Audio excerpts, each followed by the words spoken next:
Hello, good people. This is Sam here at She Does the Most, and we have a little bit of a different video today.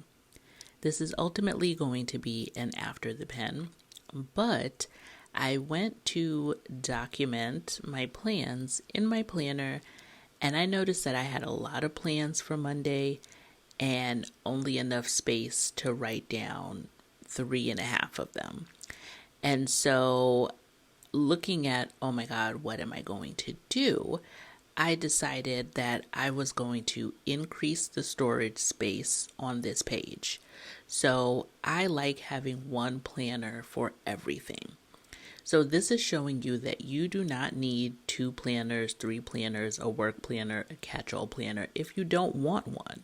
You don't need to upgrade from a mini to a letter to a 8.5 by 11. You can increase the storage space for your plans and your memories right where you are at the size that you are. And that is using tip-ins. So I'm going to go through several ways to use tip-ins. Let's get into it.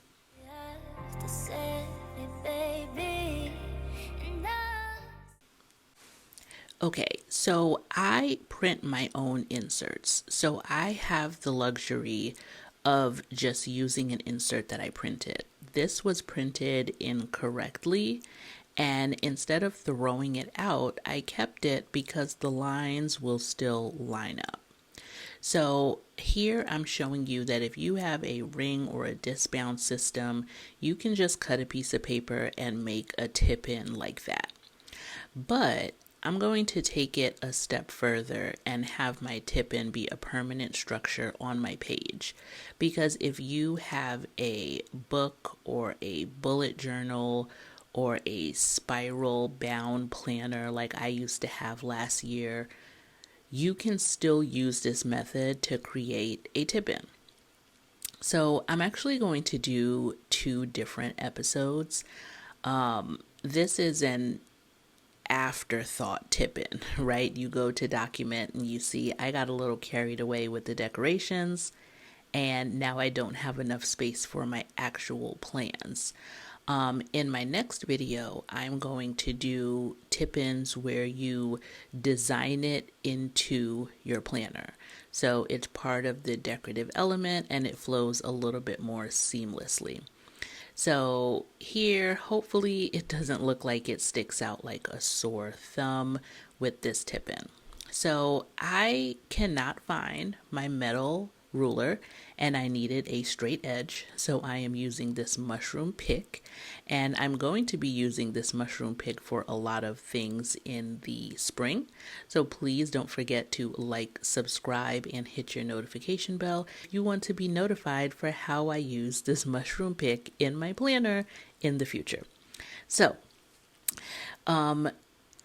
as you're looking at this, you're like, okay, it looks a little plain. Maybe with my circle box, it looks a little out of place.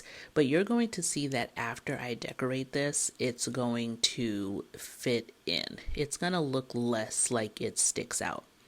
So I was thinking about using a pink pen, but my God, there is a lot of pink going on this page. And so with even adding more pink stickers, I just decided that I was going to document using my good old-fashioned friction erasable clicker 0.5 millimeter pen.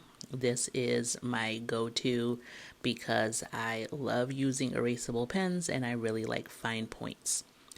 I am using all of these little functional stickers from various Dollar Tree sticker packs. And so I just pull ones that fit with my color scheme. So here I'm diving straight into my plans. I had to babysit. I had a lot to do with work. I did end up canceling a morning meeting.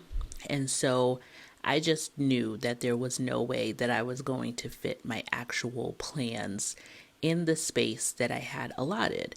And that is okay. That's perfectly fine.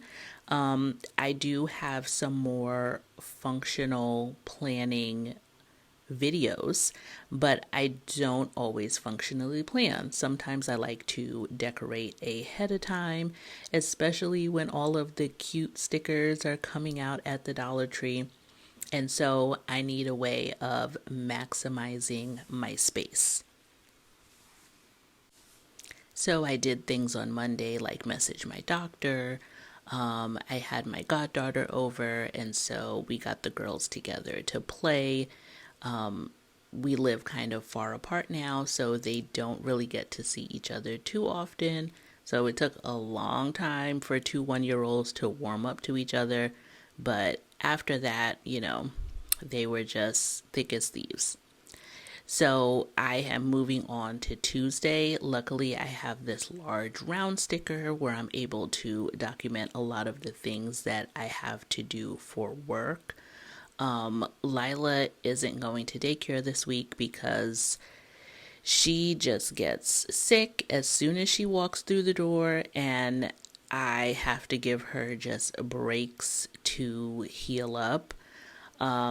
I'm not really sure if it's her alpha thalassemia, but she just seems to be a little bit more susceptible than some others to getting sick. And so I know that she still needs daycare for her academic and social development, and she needs to be exposed to all of these germs.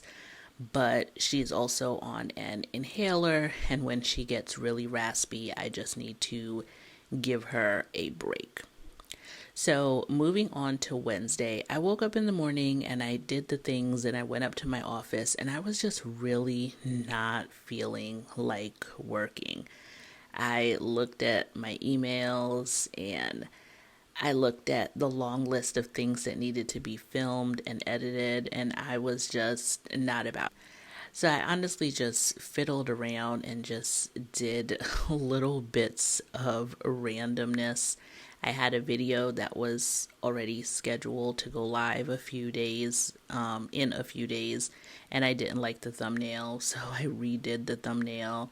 I developed a February filming order, just things that I wanted to finish up by the end of February, moving into March, some things that I could do for April, just to stay ahead, to make sure that I still have a good repertoire of content. And so that's what I did for Valentine's Day. Nothing really too special. My husband worked, so, it was just another day as usual. On Thursday, I had to teach STEM this day because we're down a little bit of help at work. We went for a church pickup. David was actually off because he had to do some training. I have documented here that I am recording the tip-in video. I wanted to film this and get it up really quickly for 2 reasons. One, because I'm getting a respite sibling group on Friday, and they have a lot of special needs, and so it's going to be very, I don't want to say challenging. It will be challenging at times, but it's just going to take a lot of time, energy, and oversight. So I just knew that I needed to get this up and out. And I also knew that I wasn't going to be making much plans for the weekend, and I probably wasn't going to get time to revisit my planner. So might as well document the plans now so that there isn't, a blank space for the weekend. Another reason that I wanted to hurry up and document this and edit it is because I needed to create a tip-in for my Valentine's Day spread. And I know that no one wants to look at a Valentine's Day spread next week. No one probably wants to look at a Valentine's Day spread right now. But this is real life, that we're still in Valentine's Day week. And this is what my planner looks like. So that is one reason that I just wanted to record this and get this up as soon as possible, because I'm like, oh my God, if I try to use this tip-in video next week, everyone is going to look at these hearts and pinkness and click to the next video.